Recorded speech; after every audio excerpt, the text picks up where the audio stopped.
અમે સાંજે છોકરોને પૂછીએ છીએ તમને હું ભણાવ્યું તો અમારે સાહેબ જ નતા એમ કે સાહેબ 8મા ધોરણ ભણેલો શિક્ષક છે કે એટલે બાળક એને ના લગે જો પૂછે તે નહીં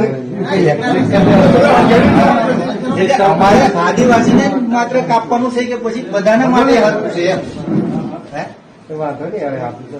આ વિદ્યાર્થી 8મું ધોરણ ભણે એમને કશું ના આવડે એનું ભણતર કેવી રીતે વાત કરીએ આપણે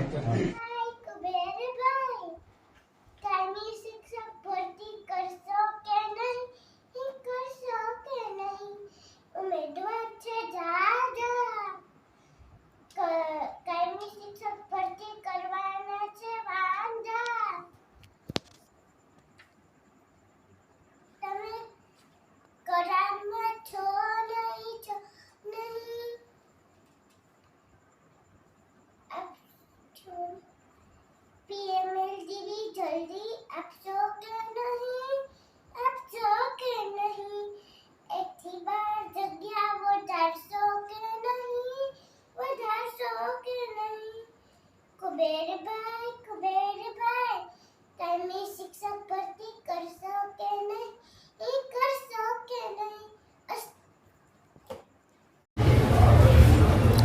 મિત્રો મારી દરેકને વિનંતી છે તમે આવી જાઓ, તમે 11 તારીખે આવી જાઓ. આપણે મોટું આંદોલન કરવાનું છે, બધાએ જોડાવાનું છે અને સરકાર પાસેથી આ વખતે આપણે ન્યાય મેળવવાનો જ છે. કોઈ પણ સંજોગોમાં આપણે આ જે છે આપણો ન્યાય છે આપણે લઈને જ રહેશું. એના વગર ન્યાય વગર આ વખતે આપણે જંપવાનું નથી. તો આવી જાઓ. આપણે હવે લાંબા સમય માટે હવે છે આપણે મજૂરીના દિવસો ગયા. હાલની ભરતીની અંદર સરકારને અમારી વિનંતી છે કે હાલની અંદર જે ભરતી ચાલી રહી છે એમાં જગ્યા વધારો આપી દે અને અમને બધાને ન્યાય આપી દે.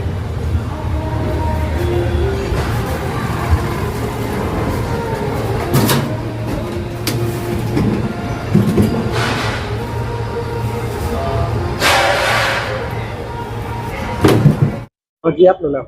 મારું નામ પરીન આહિયા છે. પરીનભાઈ, આજરોજ આપ કલેક્ટર ઓફિસે એક આવેદન દેવા આવ્યો છે. તેને લઈને આવેદન દેવામાં આવ્યું છે. શિક્ષણ સહાયક અને વિદ્યા સહાયકની જે ભરતી ચાલી રહી છે એ ભરતીમાં જગ્યા વધારા સંદર્ભે અમે અહીં ઉમેદવારો એ આવેદન આપવા આવેલા છીએ.